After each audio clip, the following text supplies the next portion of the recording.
الحمد لله وكفى وسلام على عباده الذين اصطفى أما بعد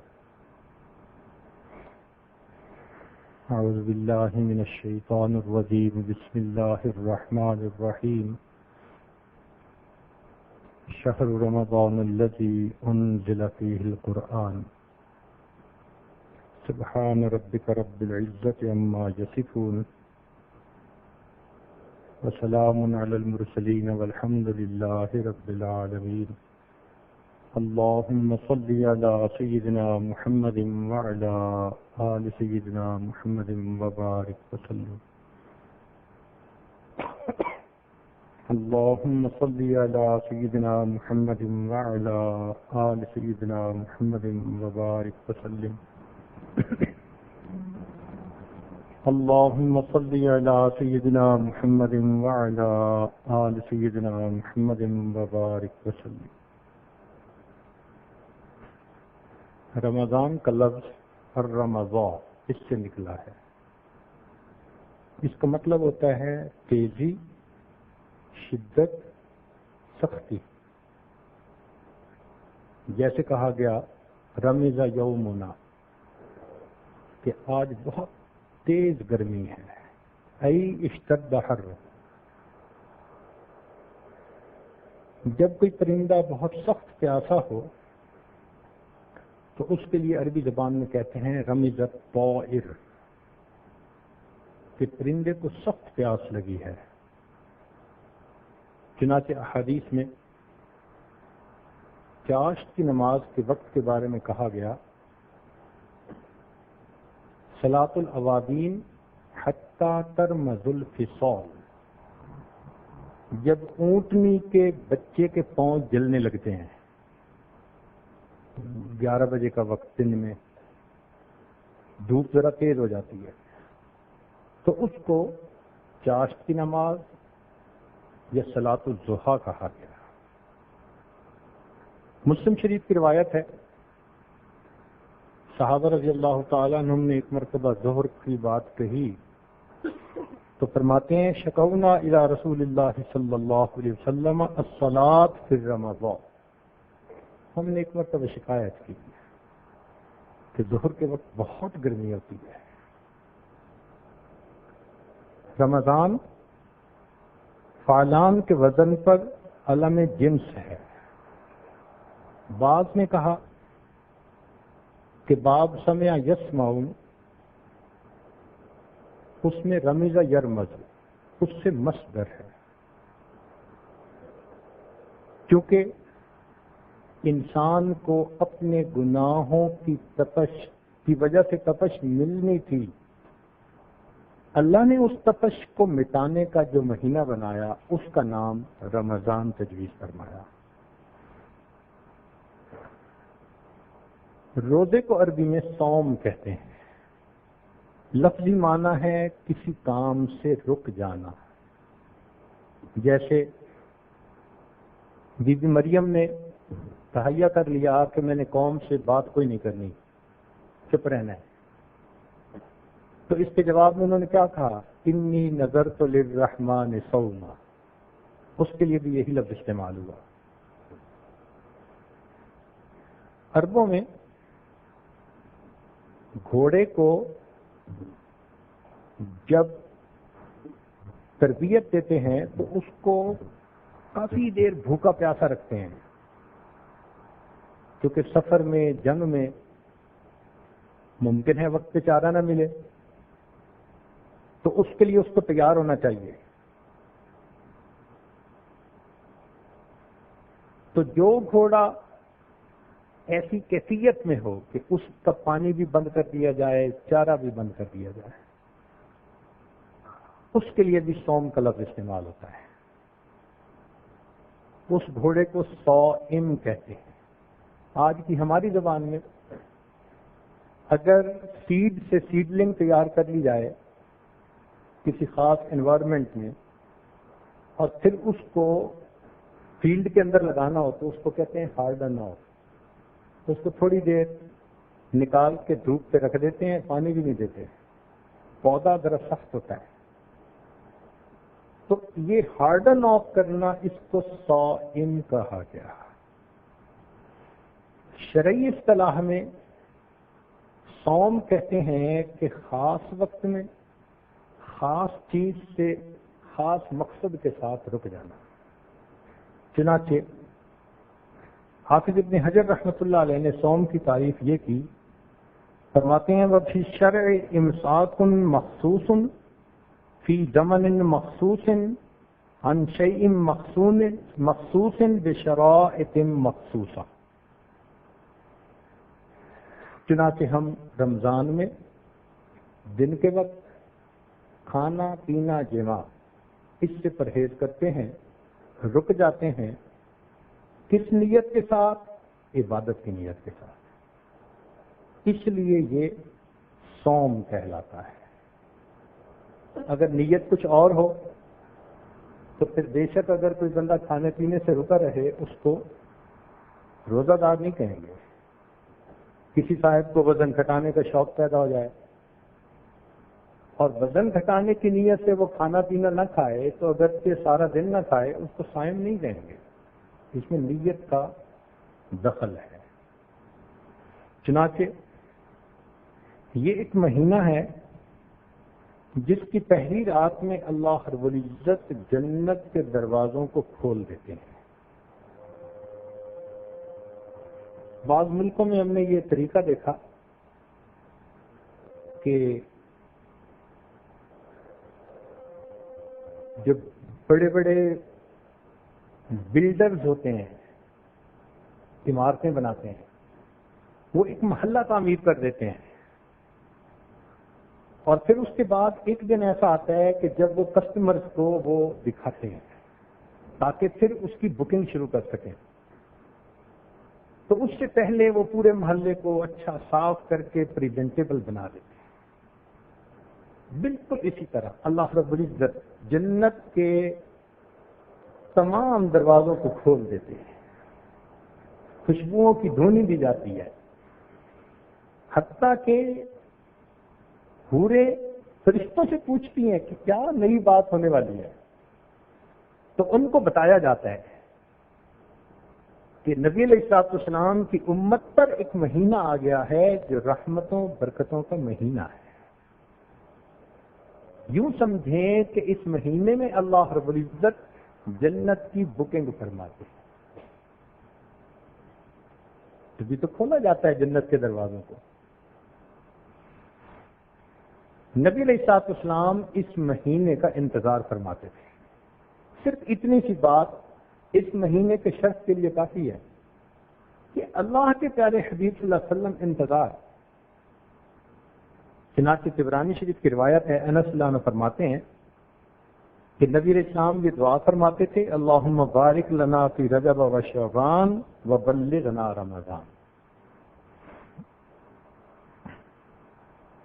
ہمارے اکابر کے ہاں رمضان شریف کی اتنی اہمیت تھی کہ جب کسی بندے کے فضل و کمال کا تذکرہ کرنا ہوتا تھا تو بتایا جاتا تھا اس نے زندگی کے اتنے رمضان گزارے ہوئے۔ یہ یارڈ سٹک تھی، یہ ایک معیار تھا کہ اس بندے نے کتنے مقامات طے کر لیے ہوں گے جس نے زندگی میں اتنے رمضان گزارے۔ چنانچہ مشہور تابعی ابن الفضل فرماتے ہیں کہ کانوا یدعون اللہ ستۃ اشہر ان یبلغہم رمضان، 6 مہینے دعا کرتے تھے کہ اللہ ہمیں رمضان تک پہنچا دینا، اور جب رمضان گزار لیتے تھے ثم یدعونہ ستۃ اشہر ان یتقبلہ منہ، پھر 6 مہینے دعا کرتے رہتے تھے اللہ رمضان کی ہمارے ان اعمال عبادات کو قبول فرما لے۔ یوں سمجھیں کہ پورا سال ہی اس کی دعا مانگتا، اس لیے کہ رمضان سال کا قلب ہے، جیسے جسم کا قلب سلامت رہے تو جسم سلامت، جس کا رمضان سلامتی کے ساتھ گزر گیا اس کا پورا سال سلامتی کے ساتھ۔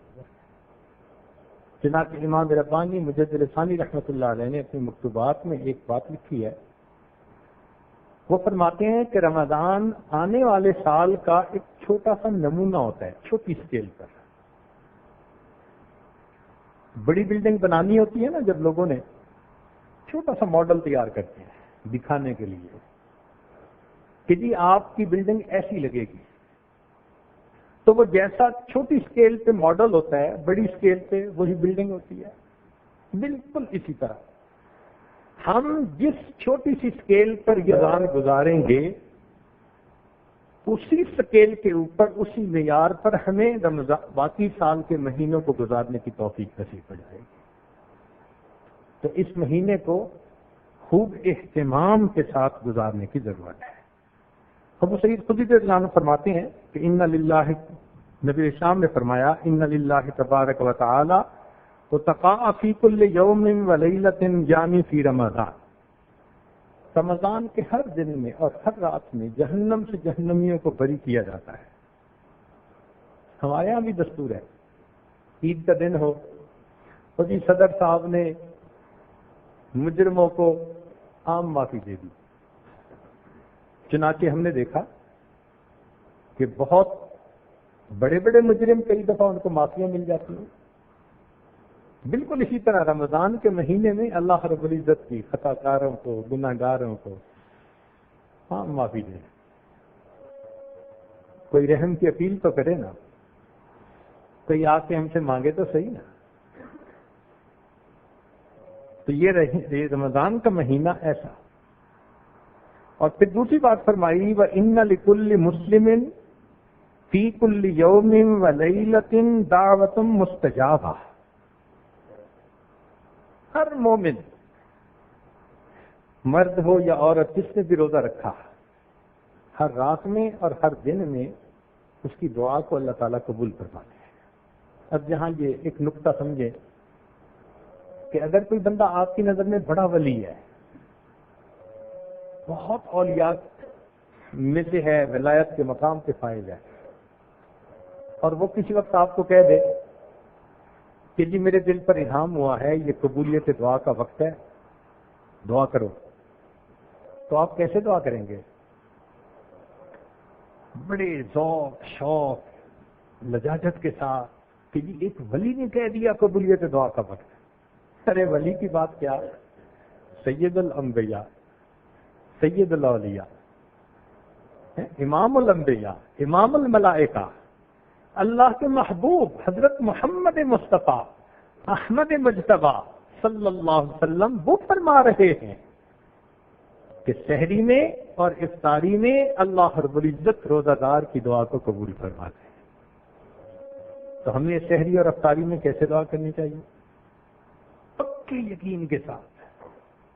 ہماری آنکھ کا دیکھنا غلط ہو سکتا ہے، ہمارے آقا کا نکلا ہوا زبان سے لفظ وہ غلط نہیں ہو سکتا۔ سارا سال شکوے کرتے ہیں، روتے ہیں، حاملوں کے پیچھے بھاگتے ہیں، بیٹی کا رشتہ نہیں ہوتا، بیٹے کو نوکری نہیں ملتی، بات درست نہیں ہوتا، کاروبار نہیں چلتا، اور اس قسم کی ساری باتیں۔ کیا ضرورت ہے؟ جب اللہ رب العزت نے اس مہینے میں دعا قبول کرنے کا وعدہ فرما لیا اور اللہ کے پیارے حبیب صلی اللہ علیہ وسلم نے خوشخبری عطا فرما دی، سبحان اللہ، مزے ہو گئے ہمارے۔ لیکن عام طور پر آپ دیکھیں شیطان اس وقت میں بندے کو دعا مانگنے سے غافل کر دیتا ہے۔ جب افطاری کا وقت ہوگا، بس افطاری کے دسترخوان پہ بٹھا کے چیزوں میں مصروف کر دیتا ہے، یا سحری میں لیٹ کرتا ہے، اتنا لیٹ کہ پھر وہ جی وقت ہوا یا نہیں، بس یہی فکر ہوتی ہے اور کھانا ہوتا ہے، وہ دعا کا ٹائم نکل جاتا ہے۔ اہتمام کریں، کیونکہ نبی علیہ الصلوۃ والسلام نے خوشخبری عطا فرمائی۔ اس کی مثال یوں سمجھیں کہ جیسے 30 چیک بک، یعنی 30 پیپر کی ایک چیک بک آپ کو دے دی کسی نے، بلینک چیک ہے، جو اماؤنٹ اس پر لکھو گے تمہارے اکاؤنٹ میں پہنچ جائے گی۔ یہ 30 چیک، بلکہ 30 × 2 = 60 چیک نیل گئے، ایک شہری کا ایک افطاری کا. بلینک چیک داخل اسی طرح جمع کروا دیں گے تو کچھ بھی نہیں جائے گا. تھوڑا لکھیں گے تھوڑا جائے گا, زیادہ لکھیں گے تو ہم سے منحصر ہے. ایسا کیوں ہے؟ کبھی سوچا کہ صبح اور شام دعا مانگنے کے لیے اس مہینے میں خوشخبری کیوں دے دی گئی ہے؟ اس کے پیچھے راز ہے. ذرا بات کو سمجھنے کی کوشش فرمائیے. ہمارے ہاں گھر میں کام کروانا ہونا, بھائی یہ ٹیوب لائٹ آن نہیں ہو رہی, کسی الیکٹریشین کو بلاؤ. تو الیکٹریشین کو بلانے کے لیے جاتا ہے نوکر اور اس سے پوچھتا ہے بھائی تم کیا مزدوری لوگے, طے کر کے 100 روپیہ 200 روپیہ, اور اس کو پھر گھر لے کے آتا ہے کام کروانے کے لیے. ہم مزدوری پہلے طے کرتے ہیں پھر کام کرواتے ہیں. لیکن جو امیر لوگ ہوتے ہیں نا, ان کے یہاں یہ نہیں ہوتا.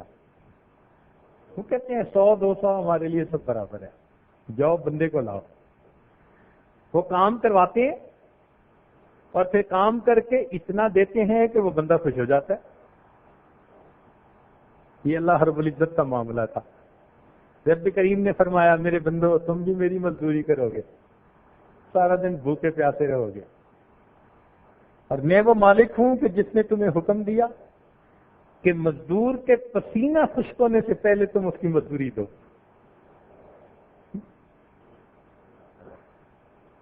لیکن تم تو مزدوریاں طے کرتے ہو نا, میں طے بھی نہیں کرتا, اور میں پہلے سے بتا دیتا ہوں کہ میں جو کہو گے تمہیں عطا کر دوں گا.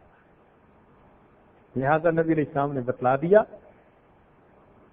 کہ فی کل یوم و لیلۃ دعوۃ مستجابہ. یہ چھوٹی سی بات نہیں ہے, سمجھدار بندے کے لیے یہ بہت بڑی بات کر دی گئی ہے. رمضان کا مہینہ, اللہ اکبر, ایک دن کا ایک لمحہ بندے کو ولایت کے مقام تک پہنچانے کے لیے کافی ہے. ایک لمحہ. امام ربانی مجد لسانی رحمۃ اللہ اپنے مکتوبات میں لکھتے ہیں, میں نے کشف کی نظر سے دیکھا تو مجھے باقی پورے سال کی رحمتیں برکتیں جو نازل ہوتی ہیں وہ دریا کی طرح نظر آئیں, اور میں نے رمضان کے مہینے کے نور کو دیکھا, وہ مجھے سمندر کی طرح نظر آیا, کوئی کنارہ ہی نظر نہیں آتا. اللہ رب العزت نے اپنے فضل سے اس مہینے میں آج ہمیں وقت گزارنے کی توفیق عطا فرمائی. چنانچہ نبی علیہ السلام نے اہتمام فرمایا, شعبان کے آخری دن صحابہ کو اکٹھا کر کے ان کو سمجھایا ان هذا الشهر قد حضركم وفيه ليلة خير من 1000 شهر. یہ جو مہینہ آیا ہے اس میں ایک رات ہے جو 1000 مہینوں کی عبادتوں سے بہتر ہے. فرمایا فقد حرم من حرمها فقد حرم الخير كله ولا يحرم خيرها الا محروم. جو اس مہینے کی برکات سے محروم ہوا ہر خیر سے محروم ہوا, اور اس سے محروم نہیں ہوتا مگر وہی جو محروم شقی یا بدبخت ہوا کرتا ہے. اس لیے ہمیں چاہیے کہ ہم اہتمام کے ساتھ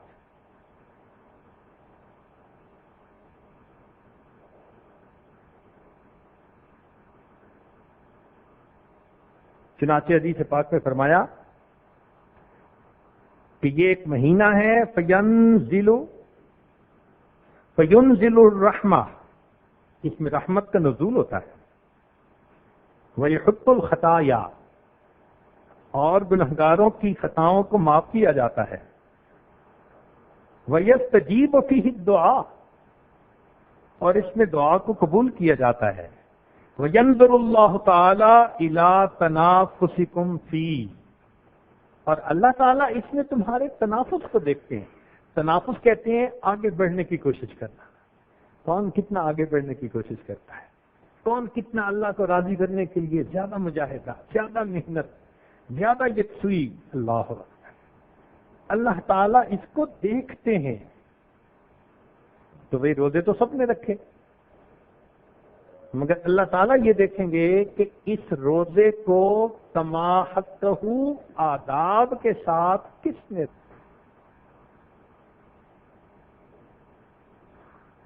تو ہم کوشش کریں کہ جو دن زندگی کے ہیں ان دنوں میں صحیح آداب کے ساتھ یہ وقت گزارنے کی کوشش کریں. چنانچہ نبی علیہ السلام نے ارشاد فرمایا الصوم نصف الصبر، روزہ آدھا صبر ہے. اور ایک حدیث پاک میں فرمایا کہ الصبر نصف الایمان، کہ صبر آدھا ایمان. تو گویا روزہ چوتھا حصہ ہوا ایمان کا. یہ بندے اور اس کے پروردگار کے درمیان ایک خفیہ معاہدہ ہے.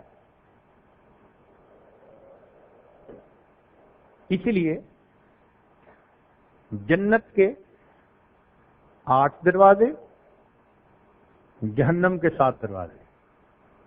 دستور ہے دنیا کا کہ جدھر سے زیادہ لوگوں نے جانا ہوتا ہے نا ادھر بڑا دروازہ رکھتے ہیں،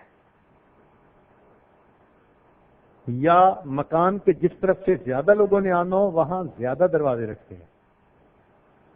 تو جب یہ دستور ٹھہرا، اللہ رب العزت نے جہنم کے دروازے بنائے 7 اور جنت کے بنائے 8. اللہ تعالیٰ کیا چاہتے ہیں؟ میری مخلوق زیادہ کدھر جائے؟ ارادہ خیر کا ہے نا. اللہ تعالیٰ چاہتے ہیں کہ میرے بندے میری نعمتوں کو زیادہ پانے والے بن جائیں. ایک مرتبہ ایک ملک میں ہم ایئرپورٹ پہ اترے تو اس میں ہم 8-10 بندے تھے جو بیرون ملک کے تھے اور باقی سارے لوگ اسی ملک کے تھے. کوئی 300-350 بندے تھے.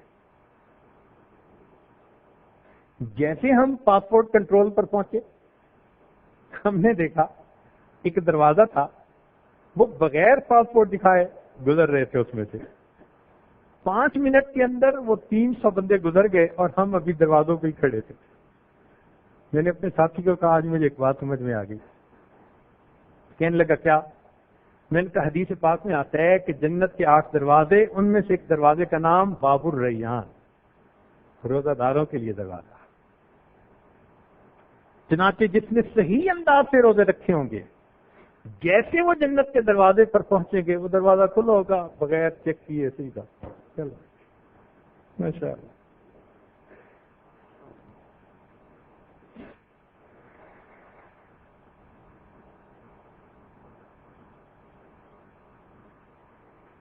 چنانچہ روزہ رکھنے کے 3 درجات ہیں. ابن جوزی رحمۃ اللہ فرماتے ہیں کہ الصوم ثلاثۃ، روزے 3 طرح کے ہیں. صوم الروحی، روح کا روزہ، وہو قصر العمل، اور یہ ہے اپنی امیدوں کو مختصر کرنا. وصوم العقل، عقل کا روزہ، وہو مخالفت الہوا، اور وہ ہے اپنی خواہشات کی مخالفت کرنا. وصوم الجوارح، اور اعضاء کا روزہ، وہو الامساک عن الطعام والشراب والجماع، کھانے پینے اور جماع سے رکنا، یہ اعضاء کا روزہ. تو 3 درجے ہوئے روزے کے. اعضاء اور جوارے کو کھانے پینے اور جماع سے روکیں، یہ 1 درجہ ہوا. ایک اس سے ذرا بلند درجہ ہوا، وہ ہوا عقل کا روزہ کے خواہشات جو انسان کے دماغ میں نفسانی، شیطانی، شہوانی خیالات آتے ہیں ان کو روکیں. یہ عقل کا روزہ ہوا. اور ایک ہوا دل کا روزہ. دل کا روزہ کیا؟ کہ دل میں ماں سوا کی محبت نہ ہو. ایک اللہ کی محبت. تو گویا روزہ دار تین طرح کے، کھانے پینے جماع سے رکنے والا وہ بھی روزہ دار، مگر اس نے ذرا کم درجے کا روزہ رکھا. جس نے اپنے آپ کو نفسانی شیطانی وساوس خیالات سے بچایا اور اللہ کی یاد دل میں رکھی، یہ اس سے بہتر روزے والا. اور جس نے سحری سے لے کے افطاری تک اپنے دل کی توجہ اللہ کے سوا کسی غیر کی طرف ہونے ہی نہیں دی، فرمایا کہ یہ ہے سب سے اعلیٰ روزہ رکھنے والا بندہ. چنانچہ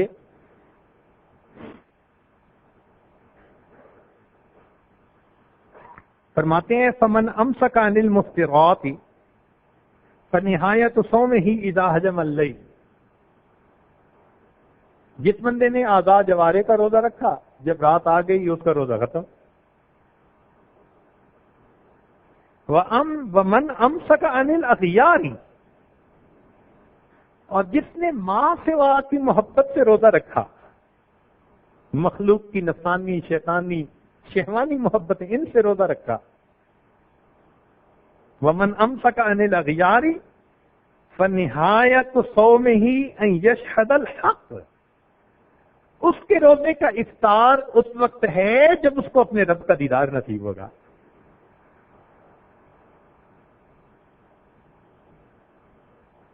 وفی قولہ علیہ السلام، پھر دلیل پیش کرتے ہیں، فرماتے ہیں کہ نبی علیہ السلام کا یہ فرمان ہے صوموا لرؤیتہ وافطروا لرؤیتہ.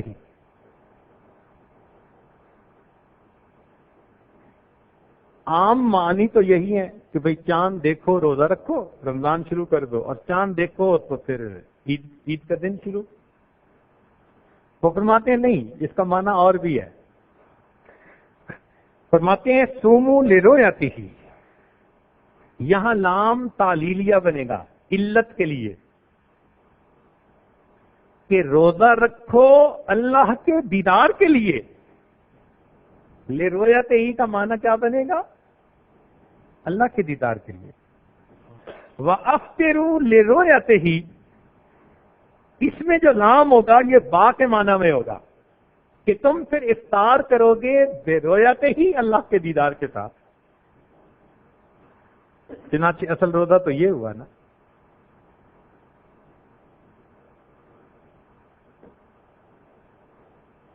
چنانچہ جو انسان بھوکا رہتا ہے روزہ رکھتا ہے، اللہ رب العزت کا دیدار اسے نصیب ہوتا ہے. تفسیر روح البیان میں یہ لکھا قال اللہ تعالیٰ فی مخاطبت عیسیٰ علیہ السلام تجو ترانی، عیسیٰ علیہ السلام کو اللہ تعالیٰ نے فرمایا آپ اگر بھوکا رہیں گے تو آپ میرا دیدار حاصل کر سکیں گے. اس لیے نبی علیہ السلام نے ارشاد فرمایا للصائم فرحتان، روزہ دار کے لیے دو خوشیاں ہوتی ہیں. فرحت عند الافطار، ایک خوشی تو وہ کہ جب افطاری کا وقت ہوتا ہے، وفرحت عند لقاء الرحمن، اور ایک خوشی وہ ہوگی جب رحمان سے ملاقات ہوگی.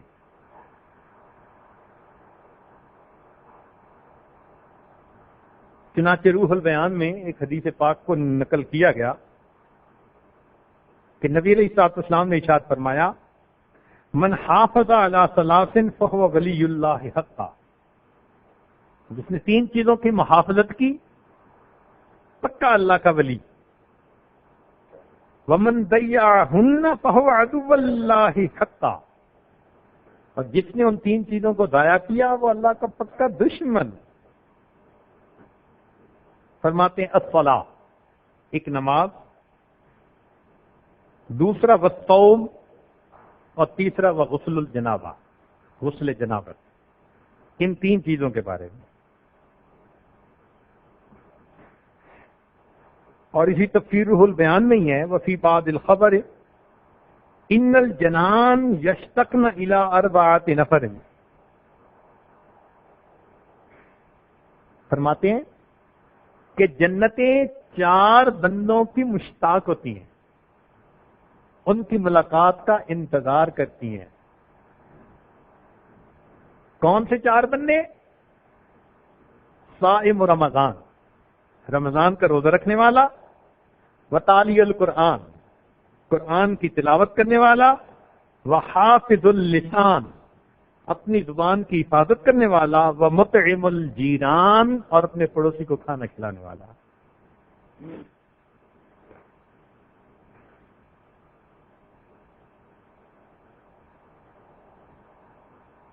ابن جوزی رحمۃ اللہ علیہ عجیب بات فرماتے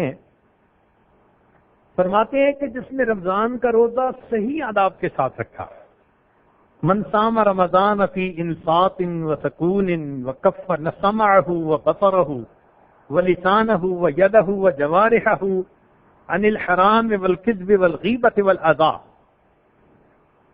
جس نے روزہ اس طرح سے رکھا کہ اس نے اپنے اعضاء سے کوئی بھی گناہ نہ کیا، فرماتے ہیں کہ قیامت کا دن ہوگا، ایک طرف من اللہ تعالی یوم القیامت، وہ قیامت کے دن اللہ تعالیٰ کے اتنا قریب ہوگا، حتی تمس رکبتہ رکبت ابراہیم علیہ السلام، حتیٰ کہ اس کے یہ گھٹنے ابراہیم علیہ السلام کے گھٹنوں کے ساتھ آ کر ملیں گے، اتنا قریب ہو جائے گا۔ جس نے رمضان کو صحیح گزارا، اتنا ابراہیم علیہ السلام کے وہ قریب ہو جائے گا۔ اور ابن جوزی رحمۃ اللہ علیہ، حالانکہ یہ سخت آدمی ہے حدیث کے معاملے میں، فرماتے ہیں کہ قال علیہ الصلوۃ والسلام، نبی علیہ الصلوۃ والسلام نے ارشاد فرمایا، لو یعلم الناس ما لهم فی شہر رمضان، اگر لوگوں کو پتہ چل جائے کہ ان کو رمضان کے مہینے میں کیا ملتا ہے، لتمنوا ان تکون السنۃ کلھا رمضان، یہ تمنا کرتے کاش کہ پورا سال رمضان بنا دیا جاتا۔ اتنا کچھ تو رمضان میں ملتا ہے نا۔ چنانچہ وہ شعر لکھتے ہیں، یجاز الصائمون اذا استقاموا بدار الخلد والحور الملاحی، کہ جزا دی جائے گی، صلہ دیا جائے گا روزے داروں کو اگر وہ استقامت کے ساتھ روزہ رکھیں، جنت میں گھر کا، اور حور الملاحی، یہ ملیح سے ہے، جیسے نبی علیہ السلام نے فرمایا کہ میرا بھائی یوسف صدیق تھے وَأَنَا مَلِيح، ہم کہتے ہیں جس کو نمکین چہرہ۔ نمکین چہرہ کا مطلب ہوتا ہے کہ بندہ دیکھے تو نظر ہٹانے کو جی نہ کرے، بار بار دیکھے۔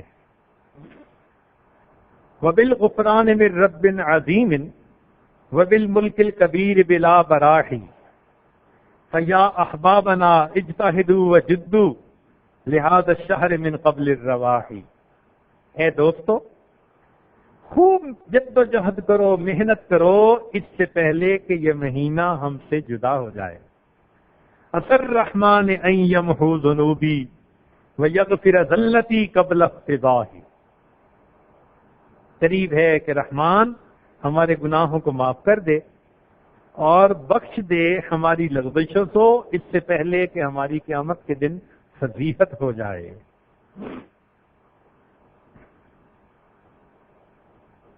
چنانچہ رمضان میں جس طرح نیکی کا درجہ بہت بڑھا دیا جاتا ہے، اس طرح رمضان میں گناہ کرنا اس کی سزا بھی بہت بڑی ہے۔ ابن جوزی رحمۃ اللہ فرماتے ہیں، قال علیہ الصلوۃ والسلام، من سرق فی رمضان، جس نے رمضان میں چوری کی، او زنا یا زنا کیا، او غصب یا غصب کیا، اور انتہک حراما یا حدود توڑ دی اللہ کی، او شرب خمرا یا شراب پی، او تعدی ظلما یا کسی پر ظلم کیا، لم یتقبل اللہ منہ صرفا ولا عدلا، اللہ تعالیٰ اس کے نہ فرض قبول کرے گا نہ نفل قبول کرے گا، ولعنہ، اور اللہ اس پر لعنت فرماتے ہیں، ہوا وملائکتہ، وہ اور اس کے ملائکہ، الی مثلہ من الحول، اگلا رمضان آنے تک، پورا سال اللہ کے فرشتے اس پر لعنت فرماتے ہیں۔ اس لیے رمضان میں گناہ کرنا بہت زیادہ قبیح ہے. یہ مہینہ اللہ کا قرب حاصل کرنے کا، اس مہینے میں بھی انسان اللہ سے غافل ہو تو پھر تو انسان بہت بڑی خیر سے محروم ہو گیا. اس لیے ہمیں چاہیے کہ ہم رمضان کے اس مہینے کی اہمیت کو پہچانیں اور اپنے رب کو اس میں منانے کی پوری کوشش کریں. یہ روزے پہلوں پر بھی فرض کیے گئے تھے، مگر نصارہ پر 30 روزے فرض تھے. وکیل کہا گیا ان النصارى فرض علیہم صیام شہر رمضان فی الانجیل، کہ ان پر انجیل میں رمضان کے مہینے کے روزے فرض کیے گئے تھے. فکانوا یصومون شہرا، وہ ایک مہینہ کے روزے رکھتے تھے. فمرض ملک من ملوکہم، ان کے بادشاہوں میں سے ایک بادشاہ بیمار ہو گیا.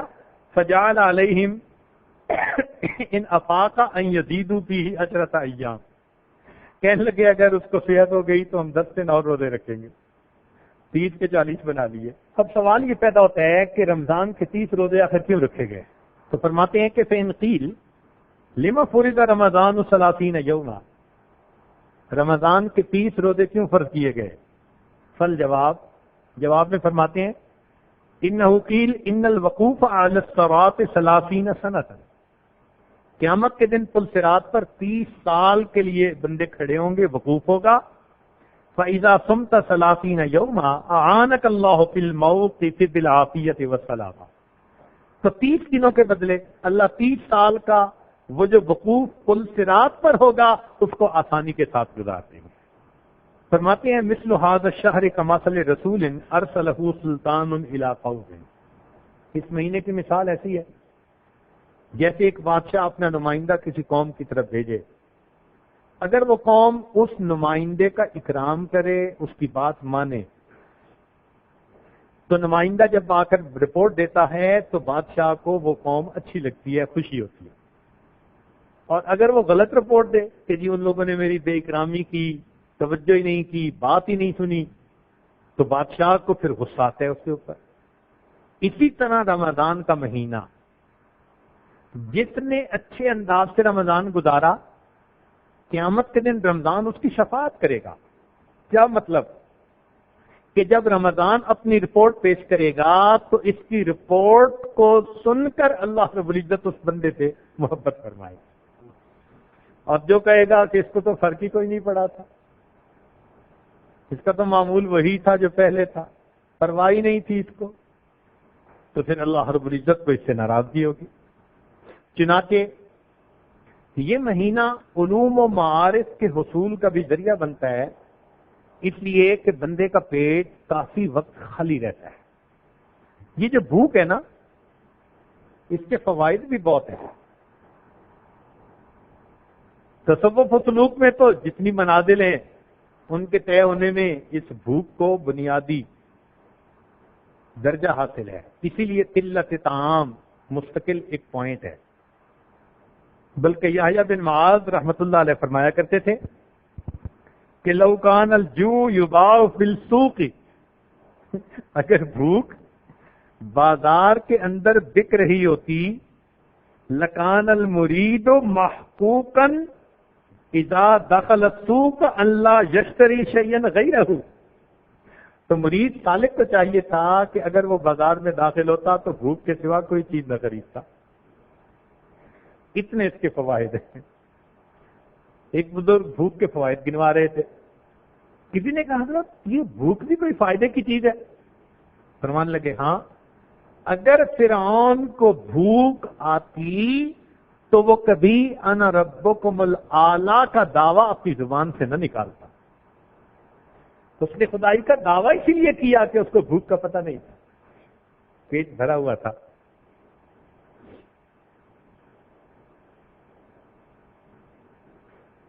اس لیے تاتار خانیہ میں حاشیے پر لکھا ہے کہ جو بہت پیٹ کو بھر کے رکھتا ہے نا بندہ، اس پر کسی کی نصیحت کا اثر نہیں ہوتا، اس پر کسی کی نصیحت کا اثر نہیں ہوتا، اور اگر وہ کسی کو نصیحت کر دے تو اس کی نصیحت پر دوسرے پہ اثر نہیں ہوتا۔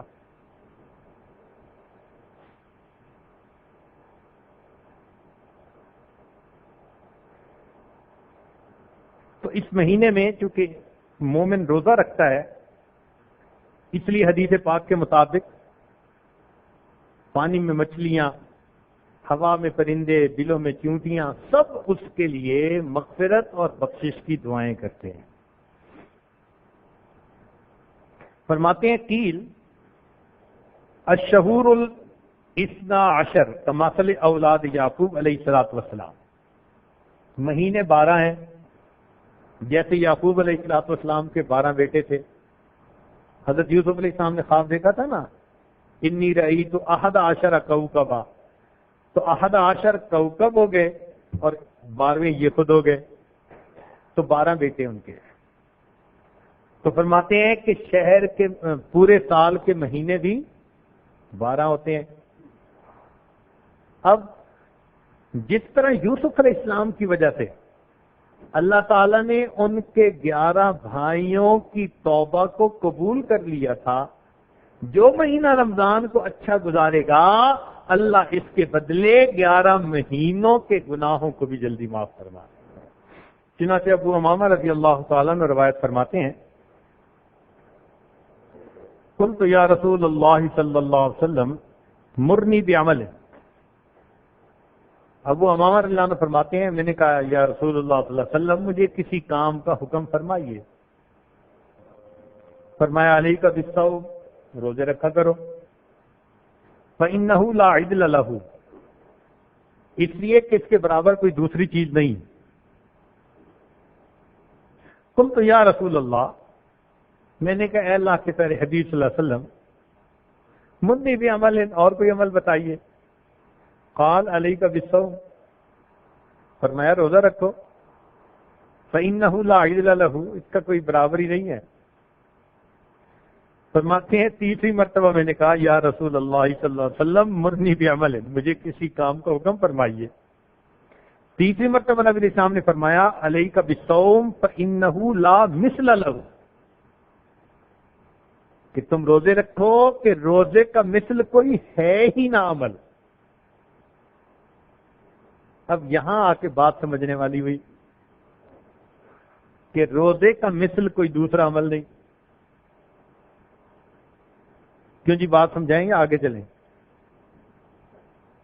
سمجھائیں توجہ سے۔ اعمال مختلف طرح کے ہیں، چنانچہ ایک حدیث پاک میں نبی علیہ الصلوۃ والسلام نے یہ بات خود سمجھائی۔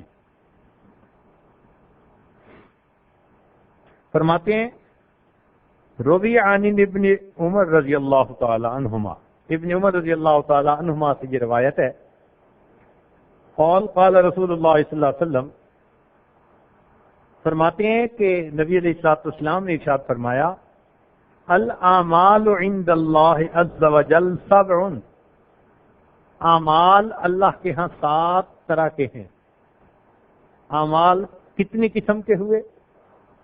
اجر کے اعتبار سے جو ان کا بدلہ ملتا ہے نا اعمال کا اللہ کے ہاں بندے کو، تو اجر اور ریوارڈ اس کے اعتبار سے اگر تقسیم کی جائے تو اعمال کتنے بنے؟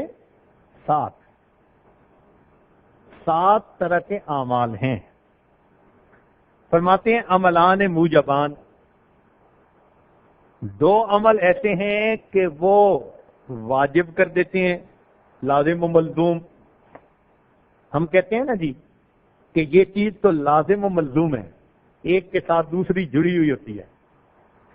تو فرمایا کہ 2 عمل ایسے ہیں عملان موجبان، 2 عمل ایک دوسرے کے اوپر لازم و ملزوم والے، وہ کون سے ہو گئے؟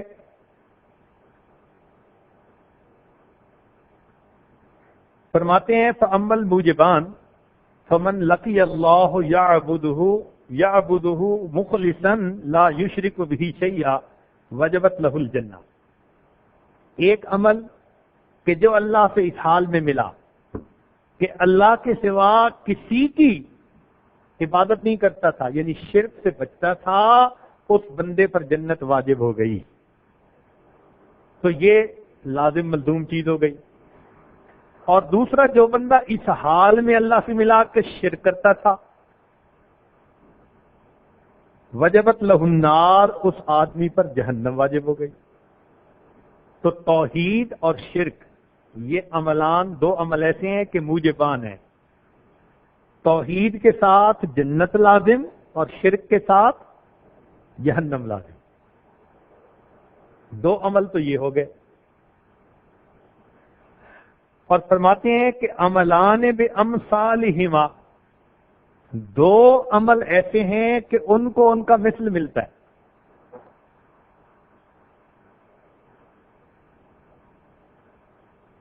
مثلا من عمل سیئۃ جزی بہا، جس نے گناہ کیا اس کو گناہ کی جیسی کرنی ویسی، یہ جیسا کیا ویسا مل گیا.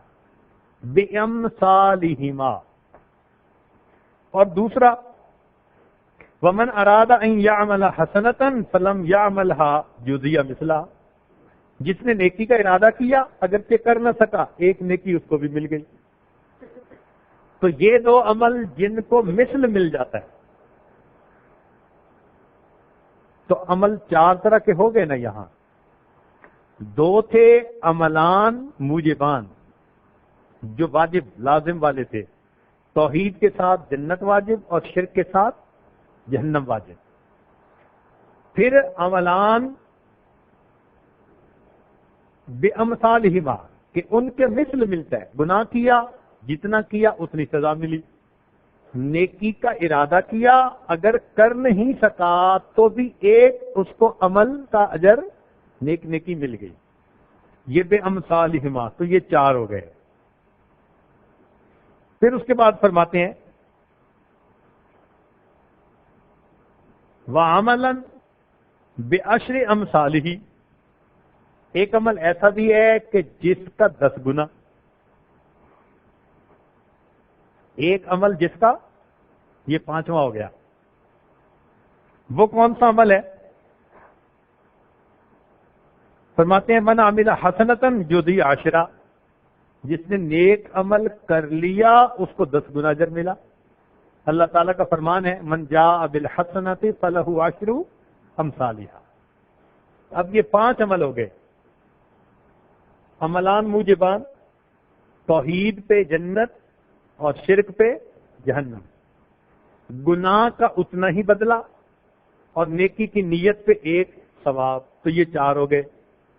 5واں عمل جس کا 10 گنا ملتا ہے کہ اگر نیکی کا کام کرو تو اللہ تعالیٰ اس کا 10 گنا اجر عطا فرماتے ہیں.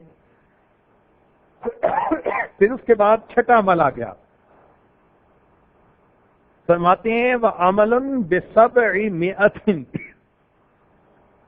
ایک عمل ایسا ہے کہ اس کا اجر 700 گنا. واہ، یہ کیا چیز ہے؟ فرمایا ومن انفق مالہ فی سبیل اللہ ضاعفت لہ نفقتہ الدرہم ب700، جو اللہ کے راستے میں خرچ کرتا ہے، صدقہ کرتا ہے، تو 1 درہم کے بدلے 700 درہم کا ثواب. قرآن پاک میں فرما دیا کمثل حبۃ انبتت 7 سنابل فی کل سنبلۃ 100 حبہ. ایک دانہ تھا، 7 شاخیں، اور پھر ہر شاخ پر جو سٹی تھی اس سٹی کے اندر 100 دانے. تو ایک کے کتنے بن گئے؟ 700. اب یہ 6 عمل ہو گئے. 2 عمل موجبان، توحید پہ جنت واجب، شرک پہ جہنم واجب. 2 بامثالہما، گناہ جتنا کرے گا سزا ملے گی، نیکی کی نیت بھی کر لے گا تو ایک نیکی کا ثواب. 5واں، اگر نیکی کا عمل کر لیا تو 10 گنا بڑا میں اجر ملا. 6واں، اگر اللہ کے راستے میں 1 درہم خرچ کیا تو 700 درہم کا ثواب ملا. تو یہ 6 عمل ہو گئے. نبی علیہ السلام فرماتے ہیں کہ ساتواں عمل وعمل ایسا عمل ہے لا یعلم ثواب عاملہ الا اللہ، کہ اس عمل کے کرنے والے کے ثواب کو اللہ کے سوا کوئی نہیں جانتا۔ چنانچہ یہ کون سا عمل ہے؟ فرمایا والصیام للہ عز وجل لا یعلم ثواب عاملہ الا اللہ عز وجل، رواہ الطبرانی فی الاوسط والبیہقی۔ سبحان اللہ۔ تو یہ روزہ کیسا عمل ہوا کہ اس کے ثواب کو اللہ کے سوا کوئی جانتا ہی نہیں، اللہ ہی جانتا ہے۔ اور یہ ذہن میں رکھیں کہ بڑوں کی دین بڑی ہوا کرتی ہے۔ کوئی آدمی اس عاجز سے آ کے کہے کہ جی مجھے ضرورت ہے، تو ہو سکتا ہے میں اس کو اپنی طرف سے 5-10 روپے دے دوں۔ کسی امیر بندے کے پاس چلا جائے تو وہ 2-4 ہزار دے دے گا، کسی اور وزیر کے پاس چلا جائے تو وہ اس کو ہو سکتا ہے 50,000 دے دے، کسی اور ملک کے بڑے کے پاس چلا جائے تو وہ ہو سکتا ہے اس کو 5-4 لاکھ دے دے، اور عرب ملک کے کسی بادشاہ کے پاس چلے جاؤ تو ملین میں باتیں ہوتی ہیں وہاں۔ تو معلوم کہ جتنا رتبہ بڑھتا جا رہا ہے اتنی عطا بھی۔ تو کیا خیال ہے کہ جب رب کریم عطا فرمانے والے ہوں گے، لہو مقالید السماوات والارض، آسمان اور زمین کے خزانوں کی کنیاں جس کے ہاتھ میں ہے، اس کی دین بھی تو پھر اس کی شان کے برابر ہوگی۔ اس لیے اس کا ثواب بندہ کوئی نہیں جانتا۔ اس لیے ہمیں چاہیے کہ ہم اس رمضان کا خوب اکرام کریں، گناہوں سے اپنے آپ کو بچائیں اور نیکی میں اپنے آپ کو لگائیں۔ اگر ہم اکرام کریں گے تو اس پر اجر ملے گا، اور اگر اکرام نہ کریں گے تو پھر اس کی سزا بھی بہت زیادہ۔ چنانچہ نزہۃ المجالس میں واقعہ لکھا ہے، رمضان کا احترام کرنا۔ فرماتے ہیں رعا مجوسی ابنہ یاکل فی رمضان بحضرت المسلمین، ایک مجوسی نے اپنے بیٹے کو دیکھا کہ مسلمانوں کے سامنے رمضان میں کھا رہا ہے کوئی چیز، فضربہ، اس کو غصہ آیا، اس نے اپنے بیٹے کے تھپڑ لگا دیا، وقال لم لم تحفظ حرمت المسلمین فی رمضان، تو نے کیوں مسلمانوں کے اس رمضان کے مہینے کی حرمت کا خیال نہ رکھا؟ مجوسی بیٹے کو تھپڑ مارا کہ تو نے رمضان کے کیوں نہ ادب کا خیال رکھا۔ فمات فی ذلک الاسبوع، وہ مجوسی اس ہفتے میں فوت ہو گیا۔ فرآہ عالم البلد فی المنام، اس کو شہر کے ایک عالم نے خواب میں دیکھا، وہو فی الجنہ، وہ جنت میں تھا۔ فقال، اس نے کہا الست کنت مجوسیا، کہ تو مجوسی نہیں تھا؟ قال بلا، اس نے کہا ہاں، ولکن لما حضرت وفاتی، لیکن جب میری موت کا وقت آیا، ادرکنی اللہ بالاسلام لاحترامی شہر رمضان، اللہ نے موت کے وقت رمضان کا احترام کرنے کی وجہ سے مجھے کلمے پہ موت عطا فرما۔ تو احترام پر دیکھو کیا نعمتیں ملتی ہیں، اور اگر رمضان کا احترام نہ کیا اور اس کو غفلت میں گزارا، اللہ اکبر کبیرہ، اللہ اکبر، دل ڈرتا ہے۔ حدیث پاک میں ہے نبی علیہ السلام ممبر پر چڑھنے لگے، فرمایا بعودا، برباد ہو جائے، ہلاک ہو جائے۔ صحابہ نے پوچھا اللہ کے نبی صلی اللہ علیہ وسلم، ہم نے پہلے تو کبھی ایسا نہیں دیکھا۔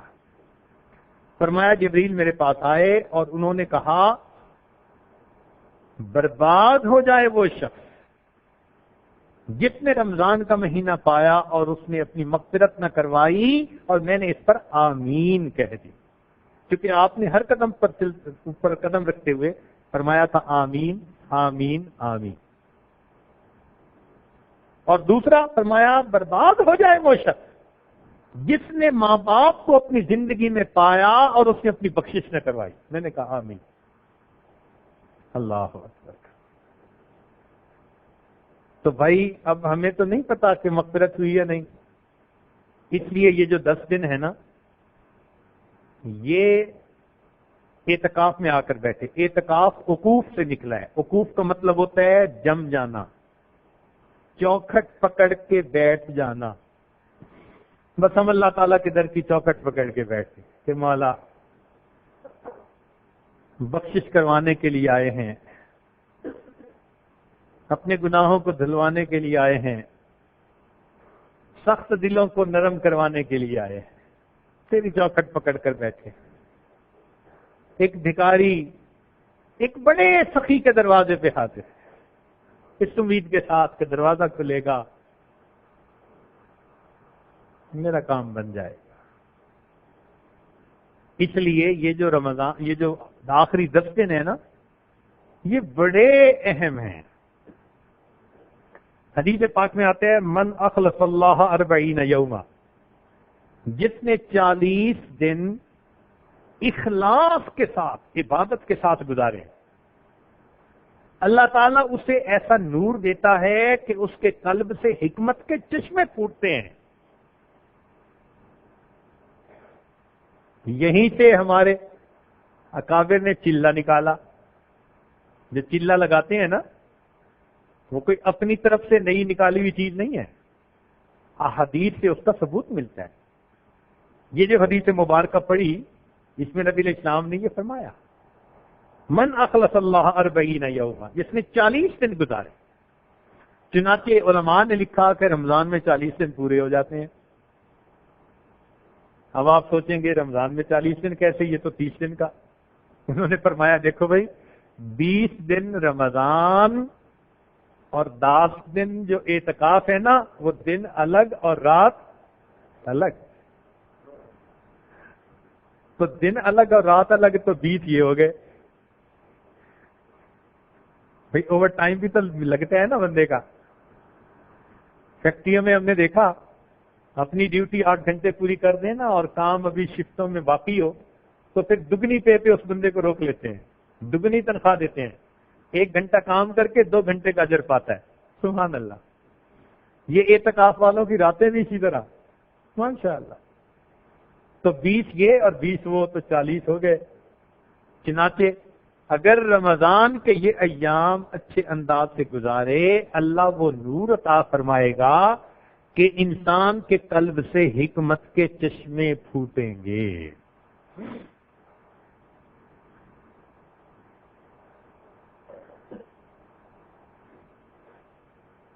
اب اس میں ہمیں ایک چیز سیکھنی ہے، سادہ لفظوں میں بات سمجھائیں تاکہ ہر بندے کو سمجھ میں آ جائے کہ ہم نے ان 10 دنوں میں اللہ تعالیٰ سے ایسا تعلق جوڑنا ہے جیسا بچے کا ماں کے ساتھ ہوتا ہے۔ اللہ تعالیٰ سے کیسا تعلق جوڑنا ہے؟ جیسا بچے کا ماں کے ساتھ پتہ ہے کیسا تعلق ہوتا ہے؟ اس کا سب کچھ اس کی ماں ہوتی ہے۔ خوشی ہو تو رجوع ماں کی طرف، غم ہو تو رجوع، کچھ کوئی دینا چاہے تو ماں کی طرف پہلے دیکھتا ہے اشارہ ہے یا نہیں۔ ماں منع کر دے تو ہٹ جاتا ہے، ماں اشارہ کر دے تو لے لیتا ہے، اور ماں سے جدا نہیں ہو سکتا۔ چند منٹ ماں آنکھوں سے غائب ہو تو روتا ہے، کہیں بھی ہو ماں کو اٹھانا پڑتا ہے۔ ایسا ہی ہے نا؟ تو ماں سے جدا ہو کے بے قرار، خوشی ہو یا غمی، رجوع ماں کی طرف۔ اور لطف اور مزے کی بات یہ کہ ماں مصروف ہے اور چاہتی ہے کہ بچہ کھیلے، اور بچہ اس کے ساتھ چمٹا ہوا ہے اور کام نہیں کرنے دے رہا، تو ماں 2 تھپڑ بھی لگائے تو تھپڑ کھا کے بھی چمٹتا ماں کے ساتھ ہے۔ اللہ تعالیٰ بھی یہی چاہتے ہیں، میرے بندو تمہارا تعلق میرے ساتھ ایسا ہی ہو۔ اللہ اکبر۔ تمہیں خوشی ملے رجوع میری طرف، تمہیں غم ملے رجوع میری طرف۔ تم مجھ سے جدا ہو کے ایسے بے قرار جیسے بچہ ماں سے جدا ہو کے بے قرار، اور اگر کوئی امتحان میں بھی میں تمہیں ڈال دوں تو جیسے بچہ تھپڑ کھا کے ماں سے لپٹتا ہے، میرے بندو تم اور مجھ سے لپٹو۔ کاش ہمارا ایسا تعلق ہمارے پروردگار کے ساتھ ہو جائے۔ اللہ اکبر کبیرہ۔ یہ ہمیں کیسے حاصل ہوگا؟ جب ہم ان 10 دنوں کو یکسوئی کے ساتھ تلاوت، عبادت، جو اعمال یہاں ہوں گے اجتماعی انفرادی، ان میں جڑیں اور اپنے دل کو ماں سوا سے فارغ کر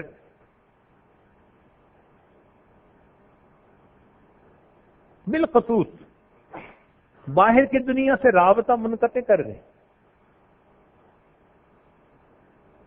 آج کے دور میں ایک مصیبت آ گئی ہے جو دیکھنے میں چھوٹی سی ہے لیکن اس کا فتنہ بڑا موٹا ہے۔ بلکہ میں اپنے دوستوں کو کہتا ہوں کہ انسانوں کی تاریخ میں شیطان کو کبھی اتنا فساد مچانے والا اسلحہ نہیں ملا تھا جتنا اب ملا ہے، اور اس کا نام ہے سیل فون۔ یہ چھوٹا سا ہوتا ہے، بڑی مصیبت ہے۔ اوہو، مسجد میں اعتکاف میں بھی یہ آپ کو چین سے نہیں بیٹھنے دے گا شیطان، اس کی وجہ سے فون آئیں گے، آپ فون کریں گے، میسیجز ہوں گے، اور اعتکاف میں ہیں اور ابھی رابطہ ٹوٹ نہیں رہا، تو جب رابطہ نہیں ٹوٹے گا تو ادھر رابطہ جڑے گا کیسے بھائی؟ تبتل کیسے حاصل ہوگا؟ اس لیے اس سیل فون کو ضرورت کے لیے استعمال کریں، جائز۔ ضرورت سے زیادہ اگر استعمال کریں گے تو نقصان دہ ہوگا۔ یہ بہت نقصان کی چیز ہے، مجبوراً رکھنی پڑتی ہے۔ گھر میں چھری رکھتے ہیں مگر احتیاط ہوتی ہے ہمیشہ، استعمال بھی کرتے ہیں تو احتیاط کے ساتھ، پکڑاتے بھی ہیں تو احتیاط کے ساتھ۔ یہ سیل فون اس قسم کی چیز ہے، بہت نقصان دہ چیز ہے۔ تو اس سے اس دوران اپنے آپ کو بچائیں۔ یہ نہ ہو کہ مسجد میں بیٹھے ہیں اور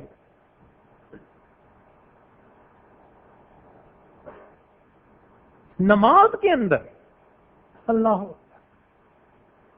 حرم میں نماز پڑھ رہے تھے، ساتھ ایک طرف دوست کھڑا تھا نوجوان، دوسری رکعت میں بیل ہوئی، اس نے جیب سے فون نکالا اور کان سے لگا کے کہتا ہے صلی، پھر جیب میں ڈال لیا۔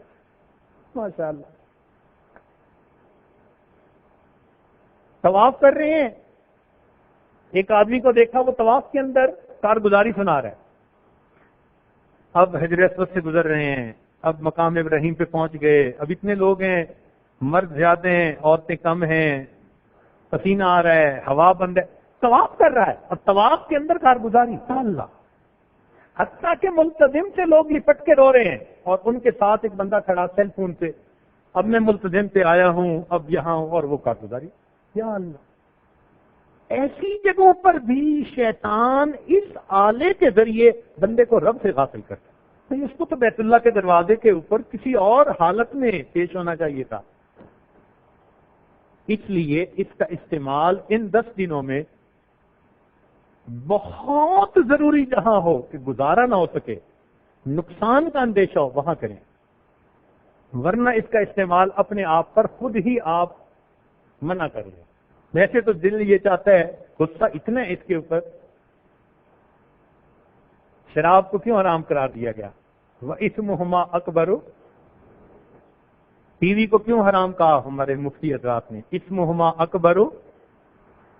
مجھے تو یہ سیل فون بھی اسی قبیلے کی چیز نظر آتی ہے، آگے کچھ نہیں کہہ سکتا۔ تو ان 10 دنوں میں اس کے فتنے سے بچیں۔ ایک اور بھی فتنہ ہے، آپس میں مل کے نا ایک دوسرے کے ساتھ حال احوال، ذرا وقت ملا ایک دوسرے کے ساتھ باتیں نہیں کرنی، خیر کی بات کرنا، دعوت وہ الگ چیز ہوتی ہے. یہ احوال، خیر کارگزاری ایک دوسرے سے 10 دن میں کوشش یہ کریں اپنے آپ کو اپنے اللہ کے ساتھ مشغول رکھیں. اس کی کوشش کر لیں، پھر دیکھیں یہ 10 دن کتنے برکت کے باعث بنیں گے. اس 10 دن کی اتنی برکتیں ہیں رمضان کی، سبحان اللہ. حضرت علی رضی اللہ عنہ فرمایا کرتے تھے اگر اللہ رب العزت نے امت محمدیہ کو عذاب دینا ہوتا تو اس امت کو سورہ اخلاص اور رمضان کی نعمت عطا نہ فرماتے. اللہ.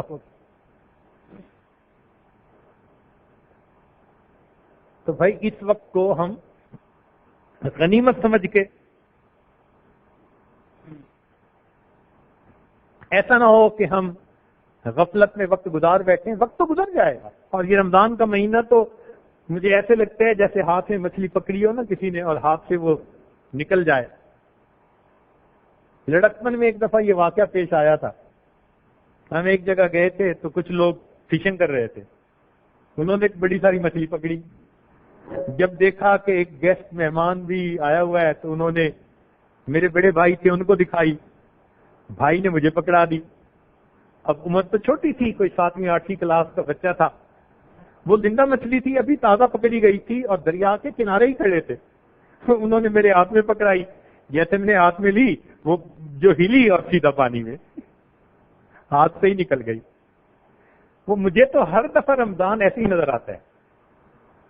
ہر دفعہ انتظار میں ہوتے ہیں رمضان آئے گا، یہ کریں گے یہ کریں گے، اور پتہ چلتا ہے کہ آج 20 دن گزر گئے، اب 10 دن رہ گئے.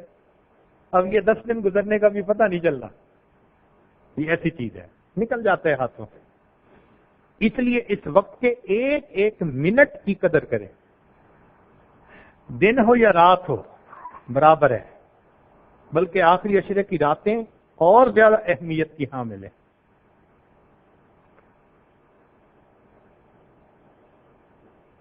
اور اگر غفلت میں وقت گزر گیا تو پھر تو اللہ اکبر، بہت کم نصیبی کی بات ہے. اللہ اکبر. ایک حدیث پاک ہے،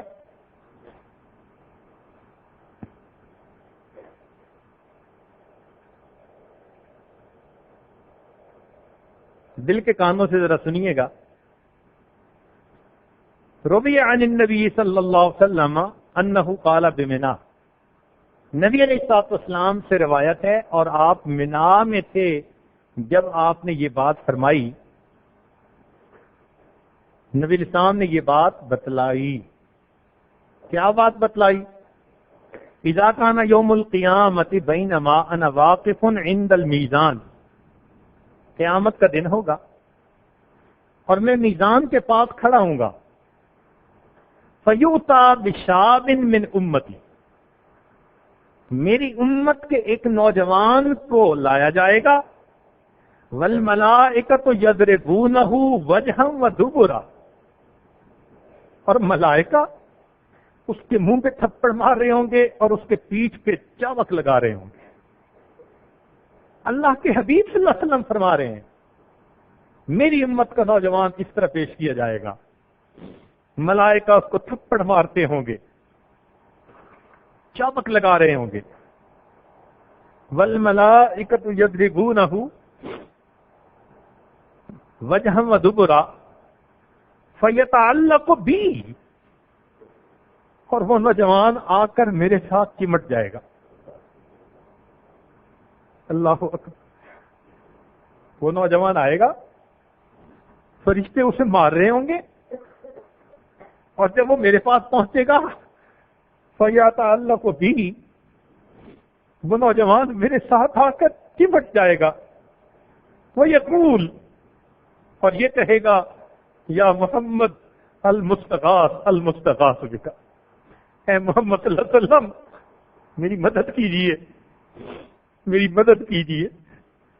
فاقول، میں یہ کہوں گا یا ملائکۃ ربی ما ذنبہ. اے میرے رب کے ملائکہ، اس کا کیا گناہ ہے؟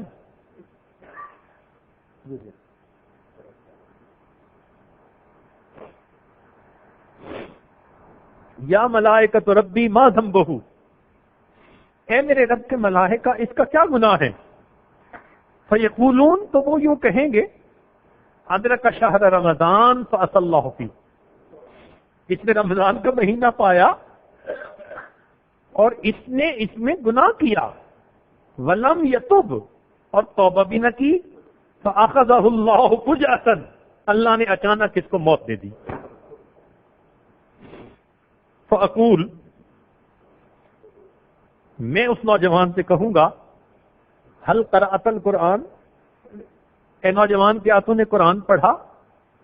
فیقول، اور وہ یہ کہے گا تعلمتہ ونسیتہ، میں نے پڑھا تھا اور میں بھول گیا۔ فاقول، میں یوں کہوں گا بئس الشاب، بئس الشاب، کتنا برا نوجوان، کتنا برا نوجوان، انت تو ہے۔ فلا هو یترکنی ولا الملائکۃ یترکونہ، نہ وہ نوجوان مجھے چھوڑے گا اور نہ فرشتے اس نوجوان کو چھوڑیں گے۔ نوجوان مجھ سے لپٹا ہوگا، فرشتے اس کو گھسیٹ رہے ہوں گے، کیسا منظر ہوگا۔ اللہ اکبر، اللہ کے حبیب کے ساتھ وہ نوجوان لپٹا، کہتے ہیں نا ڈوبتے کو تنکے کا سہارا، کیا منظر ہوگا۔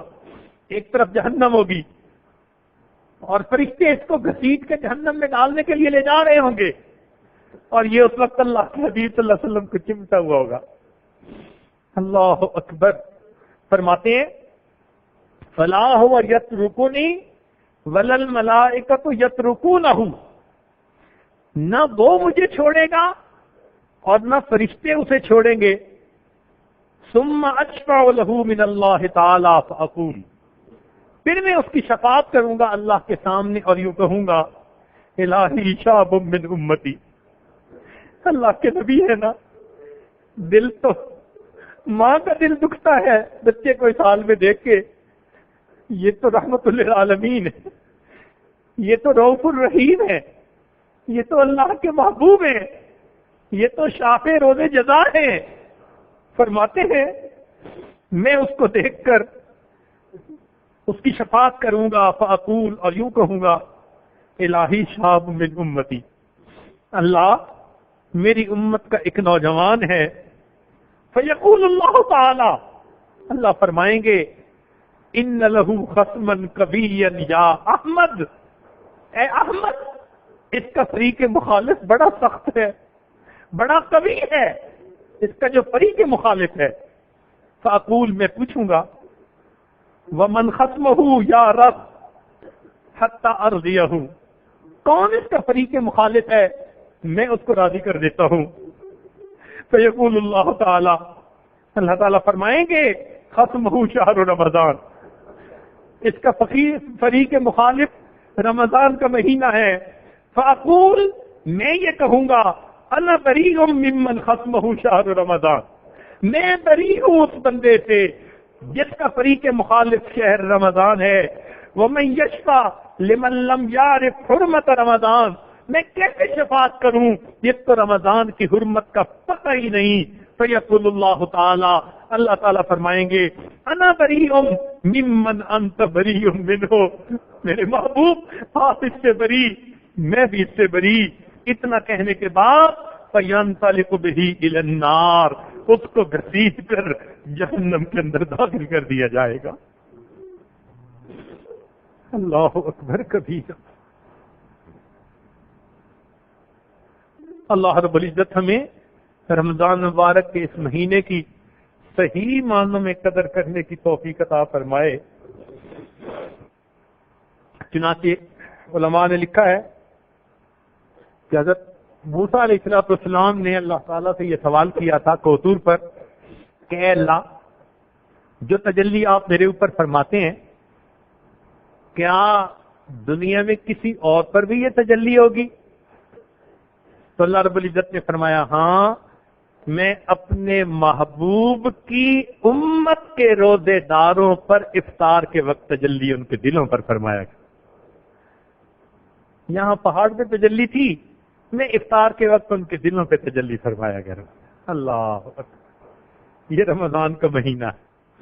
اور ویسے بھی دستور ہے بھائی کہ جب کسی بڑے سے ملاقات کرنی ہو انتظار میں بیٹھنا ہوتا ہے۔ منسٹر سے ملاقات، کسی چیئرمین سے ملاقات، گھنٹوں انتظار میں بیٹھنا ہو۔ یہ جو اعتکاف ہے نا، اللہ نے آپ کو انتظار گاہ میں بلا لیا۔ آ جاؤ میرے بندو، 10 دن میرا انتظار کر لو، تم جو دل میں تمنائیں رکھتے ہو میں پروردگار تمہاری تمناؤں کو پورا کر دوں گا۔ ماں اپنے بچے کو جب اچھا لباس پہنانا ہوتا ہے نا تو نہلاتی ہے، غسل دیتی ہے، جسم کی میل اتار دیتی ہے۔ اللہ تعالیٰ نے بھی رمضان کا مہینہ ایسا ہی بنایا کہ اس میں روزوں کے ذریعے اللہ تعالیٰ دلوں کی میل اتار دیتے ہیں، پھر اسے اپنے قرب کی پوشاک عطا فرما دیتے۔ بس ہم اس میں اللہ سے اللہ ہی کو مانگے، میرے اللہ ہمیں اپنے بندوں میں شامل فرما لیں۔ دن رات ماہ و سال سے آگے نہیں گئے، دن رات ماہ و سال سے آگے نہیں گئے، ہم بھی تیرے خیال سے آگے نہیں گئے۔ دن رات ماہ و سال سے آگے نہیں گئے، ہم بھی تیرے خیال سے آگے نہیں گئے۔ دنیا نے تجھ سے مانگا ہر روز کچھ نیا، ایک ہم تیرے سوال سے۔ اللہ آپ سے آپ ہی کو مانگتے ہیں، دنیا نے تجھ سے مانگا ہر روز کچھ نیا، ایک ہم تیرے سوال سے۔ بس آپ کو مانگنے آئے ہیں، اے اللہ ہم پر رحمت کی نظر فرما دیجئے اور ہمیں اپنے مقبول بندوں میں شامل فرمائیے۔ وآخر دعوانا ان الحمد للہ رب العالمین۔